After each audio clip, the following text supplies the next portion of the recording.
a lot of people. Hola, creo que ya somos un montón.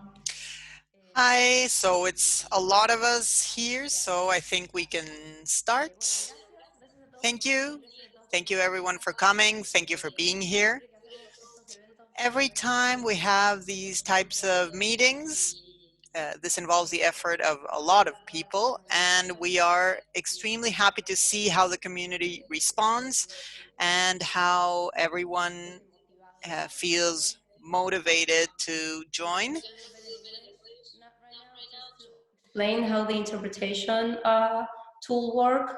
So underneath on the bottom of the screen, you're gonna find a menu that has a word icon that says interpretation.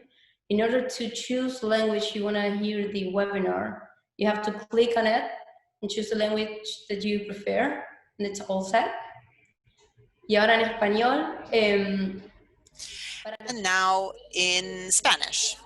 In order to set up the interpretation or the language of your choice for this webinar, you have to click on the menu and select the globe icon where it reads interpretation and select the language of your choice, which I prefer that in most cases it will be Spanish, but you can choose it there. the entire webinar, the entire presentation, and I hope you really enjoy it. And I hope that if you have any issues with the interpretation tool, please write us. We're reading the chat all the time, so we will help you. Bueno. Very well. Awesome. All right, so thank you for coming. Thank you for joining. This involves, like I said before, a lot of effort from Ramon, from the Bitcoin Association, from the BSV from Valencia, and the team, former Money Button, now Fabric, and many new people from Fabric that has also helped a great deal with this work and worked really a lot so that we are all well organized and communicated. So I would like to really thank everyone who helped out. Ramon, hi. Hello.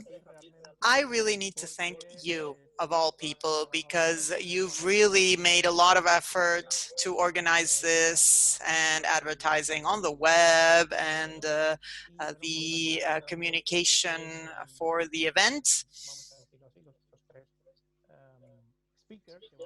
And the three speakers that we will hear from today are really deluxe speakers. They've done amazing work. And thank you. Thank you for inviting them. Maria Eugenia, thank you for contacting such wonderful speakers. And thank you to the speakers for joining us today during this presentation and really allowing us to hear firsthand what you're working on. All of these things are extremely important for our field of expertise, and you are the ones, you're the pioneers, you're the ones doing this. It's not like second or third generation of this information. This is really firsthand information. So for us, it is a real honor and also the possibility of being able to hear in Spanish. Like we said before, like Maria Eugenia said before, remember that you can hear these presentations in Spanish, and you will hear the options there. We lost you, Ramon, I'm sorry. All right, while you reconnect, I will continue. So do choose Spanish, because if you are Spanish speaking and you prefer to listen in Spanish, do select that. And if you're bilingual, of course, you can select to turn it off and listen in both languages. I will start. Unfortunately, Ramon had a complete introduction for each speaker, but I will take his role. The first person is Michaella Pettit. She is the leader of the research team of Engine in Switzerland, and she is part of Women in Blockchain, and she's also my friend, and she is a wonderful, wonderful person, and I will briefly discuss her background. And this, in a way, is what Ramon had prepared. She's a researcher on blockchain technology and cryptography. She has a doctorate in applied mathematics and theoretical physics, and she specializes in multipartite computing, and she will be explaining what this is all about during her talk. She has a lot of knowledge on digital signatures and many groups with applications to physics and cryptography. So she really is very knowledgeable. She is a top-notch professional, and I don't know if Ramon wishes to add anything else. I sort of stole your thunder. I'm sorry, my internet collapsed for a few minutes. So like we were saying, the first speaker is really a top-notch speaker, and it is an honor to have her with us, Michaella Pettit. And I'm just reading it, like we said, researcher and blockchain technology. Have you read that already?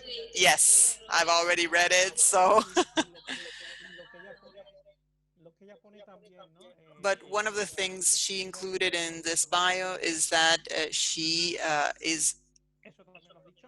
Have you said that also? No, just the first part I read. So she introduces herself in LinkedIn by saying that she's a researcher and also revises technical documents and concepts related to Bitcoin and cryptography, and also supports the process of converting technical documents into patents. Also advises teams of engineering and professional services as an expert in this field, for example, in multipartite computing and threshold signatures. One of the recent programs that will be presented here as a support document for the SDK of nChain. It is a real honor. I do not want to take much further. So I think the best thing is to hear from her, and then if there are any questions, you can ask them at the end. And you can write on the chat box, right? I think that in the chat you can write your questions. Perfect. So without further ado, let's give the floor to Michaella. Hi, thank you very much. I appreciate having 2 introductions. I feel very lucky for that. I'm just conscious. I have my window open. Can people hear that?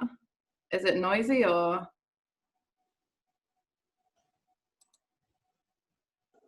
I will.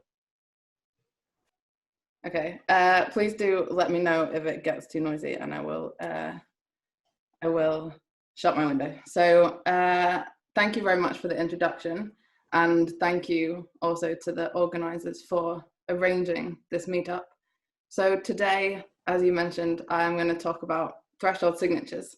So for those of you who don't know me, of course I was introduced, thank you very much for that. My name is Michaella Pettit, and I am a researcher and the Swiss team lead at nChain. So this talk today is going to begin with some motivations for threshold signatures. We will then go through what threshold signatures are, and finally we'll talk about some use cases. So before I start, I just want to talk about the SDK that was mentioned in the introduction. So this is a SDK that was created by the engineers at nChain called Nakasendo. And if you go to nakasendoproject.org, you'll be able to take a look around, have a look at the white paper that was written by myself, and download the Nakasendo and take a look at some of the documentation. Okay, so threshold signature is a type of digital signature. And digital signatures provide 3 aspects of security on a message. So that's authenticity, integrity, and non-repudiation. So the first aspect, authenticity, that's that the message is from who you're expecting it to be from. Integrity is that the message has not been changed since it's been signed. And then finally, this concept of non-repudiation. This is about not being able to deny in the future that you created that signature. So an example use case, and one of the reasons why we're all interested, is Bitcoin transactions. So when you want to spend your Bitcoin, you'll create a digital signature saying that you want to spend them. And I do want to emphasize, and we'll see throughout this talk, that threshold signatures and digital signatures in general are not just applied to Bitcoin transactions. They have many other use cases. So how do you create a signature then? Well, you use something called a private key, and that is only known to the signer. And then the private key has some corresponding public key. And this public key is public, quite self-descriptive, and can be used to verify the signature. But this has a bit of a problem. Having a private key creates a single point of failure. What happens if your private key is lost? You can no longer authenticate yourself as the owner of that private key. And if your private key is stolen, then someone else may pretend to be you. So this is one of the problems that threshold signature solves. Okay, so then some examples of theft and loss. So the first example is this company called DigiNotar, and they are a company that issues digital certificates. In 2011, one of their private keys was stolen, and that was used to issue fraudulent certificates. So that made websites that were spam websites look like they were secure. So when you see the little padlock in the corner of the browser next to the web page, that says that there's a valid digital certificate. This hack made it look like a spam website was a valid secure website. Then another instance was just last year by a crypto exchange, Binance, if you don't know them. They were hacked and 7,000 Bitcoins were stolen as a result of their private key being stolen. Another example of loss is a hard drive that was accidentally thrown away in 2013. And that contained the private keys to 7,500 Bitcoins, which is a considerable mistake to make.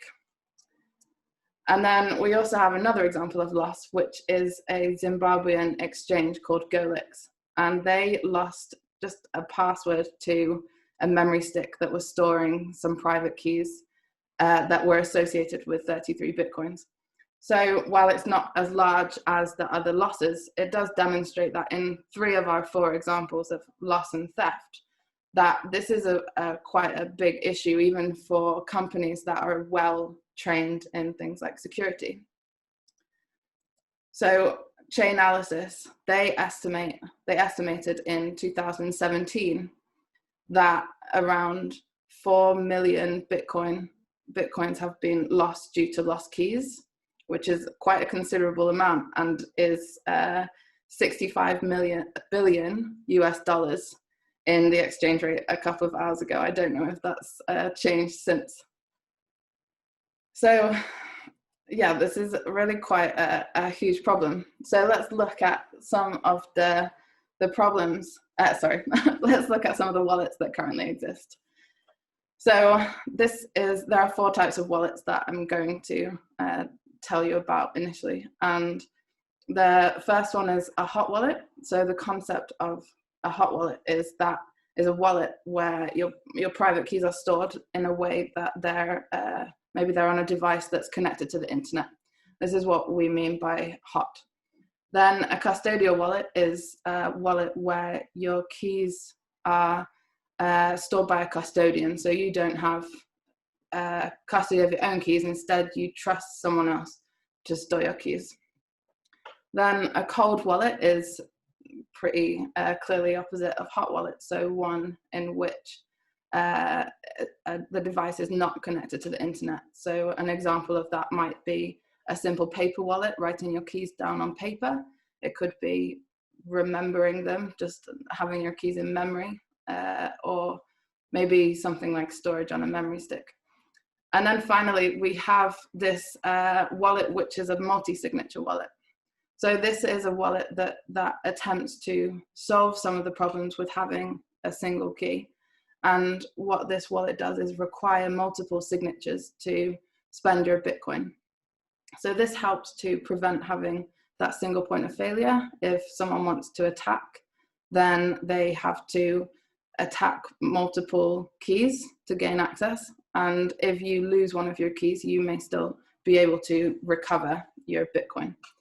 So I'm going to bring up then these comparisons. I'm not going to go through them line by line, but I really want to show you just by looking from afar that there's really no solution so far that is a clear winner.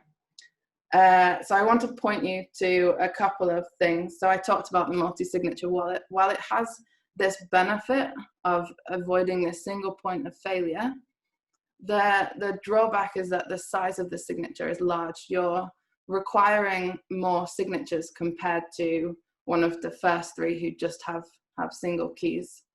I also want to just add a caveat about the first column.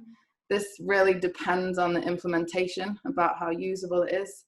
And I try to reflect the average usability of these methods. Okay, so I'll just leave this up for a second so you can just take a little bit of a look. So the concept of trust, for example, doesn't apply to hot or cold wallet because presumably you trust yourself. Okay, let's move on. So that brings us to defining threshold signatures. So a threshold signature is a method for a group of participants to create a signature without the key ever existing. So they create a single signature, but they don't have a private key. Instead, they have some sort of collective knowledge of a private key, but no single participant has knowledge of the whole key. And they're still able to create a signature, even without the private key existing. So if we formalize that a little bit, we describe a threshold signature scheme by T of n. So we say a T of n threshold signature scheme. And that means that any subgroup T of the n participants are able to calculate a signature.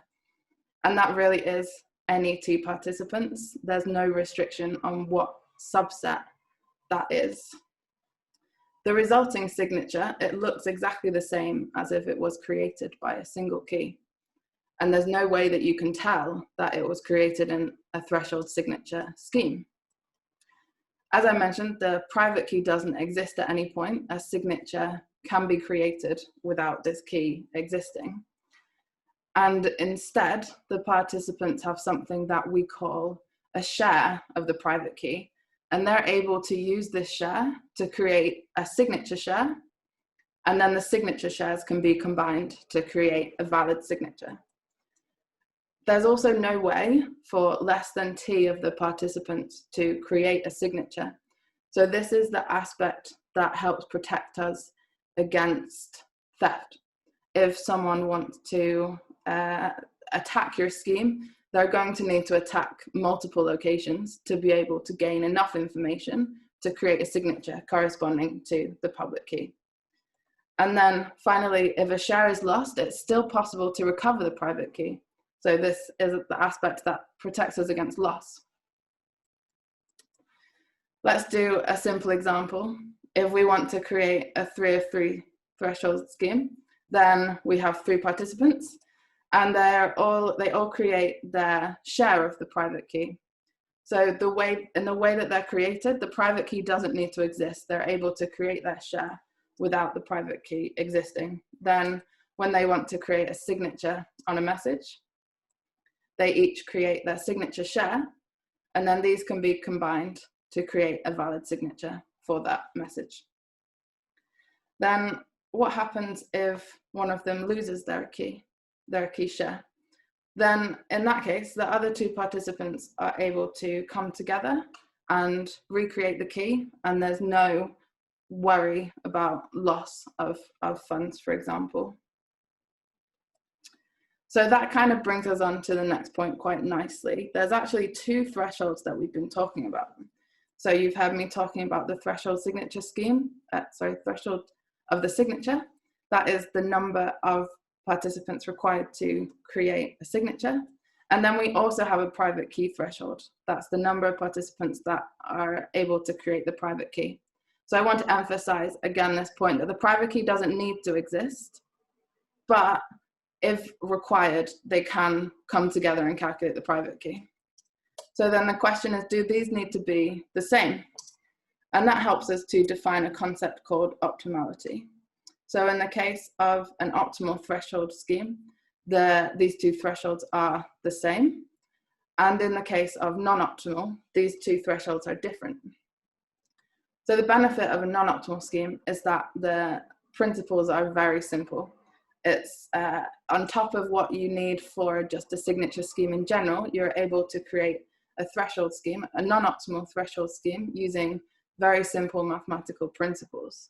On the other hand, though, if you want to create an optimal scheme, you need quite complex cryptographic principles to be able to do that. So that brings us back to the comparison. So how does a threshold signature wallet compare to the others? It's looking pretty green, quite a few benefits, not many drawbacks. So I want to emphasize this point that I made before about the usability. It really depends on the implementation, and I try to reflect that on average. It might be a bit more difficult for the final 3 wallets. But if the developers want to, they can really make it as easy as one of the first 2 wallets. Yeah, so I really like this idea. I want to point you to this key refresh off chain. What do we mean by that? If you want to update your key that you have locked your Bitcoin with the first 4 instances, you need to actually move your Bitcoin to be locked with a new key. But with a threshold signature wallet, it's actually possible to update the shares that people are storing. You don't need to actually move your Bitcoin to a new key. You can still just update the shares, and that provides some sense of security over time. So I really like this idea. I think particularly if you think about BTC, for example, where sometimes the fees are $5, $20, or even up to $100 it's been. If you want to have security over time, you will have to pay that much fee every time you want to re-secure your Bitcoins. Whereas with a threshold signature wallet, you can do it off chain, no problem. Okay, so to reiterate the benefits, I really tried to hammer this home. The private key never exists. That means that there's no single point of failure. We have some protection against theft or loss. We also have that the signature is equivalent to one that's created by a single key. And that hides some information about the fact that you're in a threshold scheme. It also means that the size of your transaction in Bitcoin is smaller and therefore cheaper, since the fees depend on the size. And it also, and finally, the key is recoverable if a share is lost. So finally, onto some use cases then. So we've talked a lot about crypto wallets, cryptocurrency wallets. This is a very clear use case, and particularly beneficial that keys can be recovered. For example, the Bitcoins are not lost in the way that Chainalysis has identified. There are a few different setups that you might want to have. Maybe you have a share on a few of your devices and you need to access a couple of devices to create a signature. There may also be, if you don't want to have full custody, maybe you could split your key, have one share yourself, maybe have another share with a wallet provider, another with a third party. There are a few different instances. You could also identify maybe friends or family that you want to share your key with. And that brings us on to the next point then. It's very easy to have something like a joint account in this threshold signature scheme. And there's no way that funds can be moved out of that account unless the threshold number of the scheme agree. We also saw in the beginning that there are some exchanges that have been hacked, so the security for them is very important. One of the reasons why they're hacked so frequently is because it's very lucrative for an attacker. They can get a lot of money out of those attacks. So something like a threshold signature scheme would help prevent those kind of attacks. So this is one that I quite like myself, voting. You can think of a threshold signature scheme. If a signature is created, it's almost like voting for a decision to be made, whether to move your Bitcoin, for example. So if you extrapolate it in that way, you can know that if a threshold signature is created, then at least a threshold number agreed to some sort of decision. And therefore, this may be applicable to something like voting. Or, again, slightly related, a very similar note is an executive board. Maybe you will have decisions that need to be made about hiring. Maybe you'll have decisions about moving funds or policy decisions. As long as the threshold agree, a signature will be created, and you can be certain that that threshold number agreed at some point in time. Finally, then we have a certificate authority. Again, we saw the hack right at the beginning for the digital certificate authority. Again, it's a high reward for the attacker, and so it's very important for these kind of companies to have very high security, which threshold signatures can provide. So I want to draw your attention to a few different implementations that exist in the BSV space. We have Nakasendo that I mentioned at the beginning, the SDK by nChain, and there are also two threshold signature wallets that are already implemented. So we have Vault and we have Handcash that have both implemented a threshold signature scheme. I'm really happy to see that it's being implemented by developers in the space, and I'm really looking forward to seeing more being developed. There's quite a few other implementations outside of BSV, so if you just have a quick Google, you'll be able to find even more. Thank you very much for listening. I hope you've enjoyed it. I hope you've learned a lot.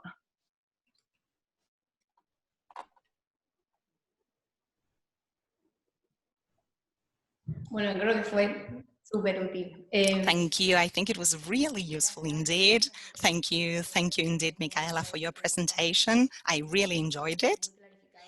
It was very, very clarifying. I do have some questions. Some of them are my questions, and some of them come from the audience. So first of all, they are asking me whether these presentations, whether your slides, whether they can be shared. Are you going, I mean, is there a possibility for you to share them?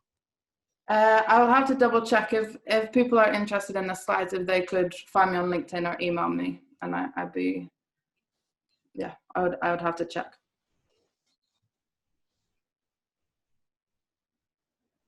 Perfecto. Great. And then another question. In case there is a threshold signature, let's say a share of a signature, can we tell who are the participants within that threshold signature from N to N? For example, if you are sharing the signature but anonymously. Yeah, there's no way to know who the participants are. And it's also not possible to even identify that it's a threshold signature scheme. So it's even stronger. You don't know that there has been multiple people contributing to that signature. It's a really, really strong concept. Okay, so you're not losing any security and you're increasing privacy as well at the same time, right? Yeah, exactly. Compared to something like yeah. Then I wonder whether you can define threshold signatures for, or let's see, broadcast threshold signatures. Can you define that? Could you give us a definition of broadcast threshold signatures? I'm not quite sure I've ever heard that concept before. Broadcast threshold signatures. I don't think I've heard of it, sorry. I would have to go away and do a little bit of searching.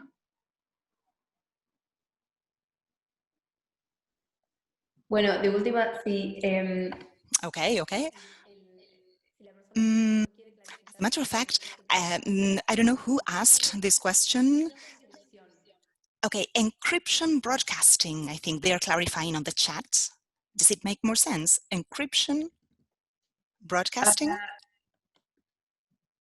In the context of threshold signatures, I'm sorry, this is not something that is bringing anything to mind. So if I would be very interested to hear more about it though, so please do, whoever is asking, please do reach out to me. Yeah, I apologize for that.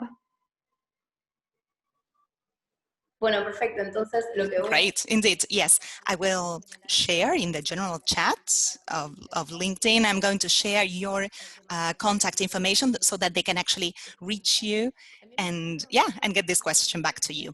And another question. The signature schemes seem to bring a lot of benefits. So the implementation of such a scheme, would it imply changing the basic layer of Bitcoin, or can we actually do it on an upper layer, leaving the protocol unchanged? Yeah, this is a really, really great question. So the protocol does not need to be changed at all. Because of how this, I mentioned that the signature looks exactly like one that was created by a single key. That means that you can just put a threshold signature in place of where you would put a signature created by a single key, and this would be verified exactly the same way. There's no change in how it would appear on chain. So yeah, it's a great question, a really good point, and there's no change in the implementation of Bitcoin. Tengo una pregunta que habla del número de... And then there's another question talking about the number of characters, but let me see if I understand it. I'm going to interpret it. If not, tell me if I'm wrong. How many people, how many individuals, how many parts can a signature include? Is there a minimum number? Yeah, so I believe, this is talking about the number of participants, for example. Is there any restriction? So on our Nakasendo SDK, there is a minimum number of participants that is 3, but there's no upper limit on the number of participants. So it's very, very scalable compared to something like multi-signature, where as the number of participants increases, the verification increases very dramatically. So it scales really, really well, and there's no upper limit. Perfecto. Gracias. Me están preguntando cómo puedes auditar. Great. And how can you audit? How can you audit or check how much the parts or the shares of a threshold signature grows? How can you check that? I'm not sure I understand that question, but it does remind me of another point that, or do you want to try to explain it a bit more? Is that? Creo que está relacionado por ahí. I think it is related to the know your customer process. Okay, yeah. The responsibility, I think, Sure. of, let's say, the identity that is allocated to that part, to that share of the signature. Again, correct me if I'm wrong in the chat, because I'm interpreting the question. Yeah, I think even if it's not the right interpretation, it's a good question. So in your threshold signature scheme, there's no sense of trust that you have, but there will be some setup where you maybe have to identify yourself or give some PKI type thing. Each participant will know who the other participants are, for example. Otherwise, what incentive do you have to have a threshold signature scheme with other participants? It's it's an interesting question. Y acá están haciendo otra. And they are posing yet another question now, which is, well, it kind of deviates a little bit, and it joins my original question, which was, can a single person own 2 shares or more than 2 shares of a single threshold scheme? So for example, can I have 2 shares that are linked to my same identity? So for example, I own 90% of that threshold signature, and then another person owns the remaining 10%. Yeah, you could absolutely do something like that. So I would add that if you store the shares in the same location, you lose the benefits of the threshold scheme. But if you were to store the shares on different devices, for example, you very much have the same benefits. So if you really still want to have control of your keys, I gave an example earlier, maybe you want to have a share on your phone, a share on your laptop, and then ask someone else to store a share for you. that person can't do anything with that share, but if you lose your phone, you're still able to recover your key.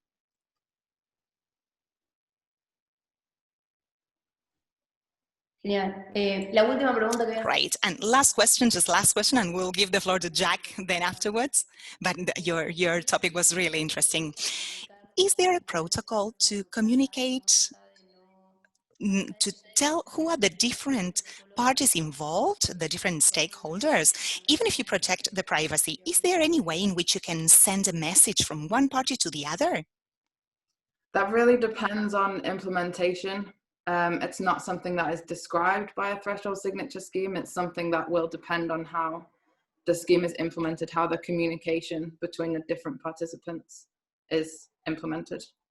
It's not something that is contradictory to the scheme. It may be that there's an additional feature, or it may be, may not, depending on how it's implemented.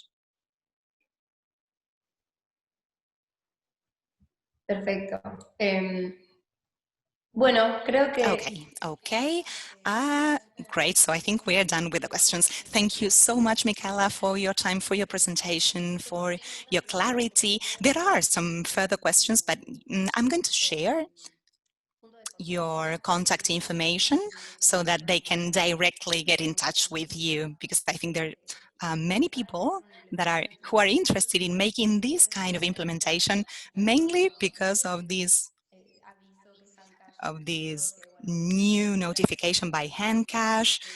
So, for example, that you can make a non-custodial wallet that will improve the user experience by making the user not necessarily have to keep the keys themselves. So I will definitely give your contact information for them to contact you. May I ask just one more question, very, very brief, very simple? Yeah.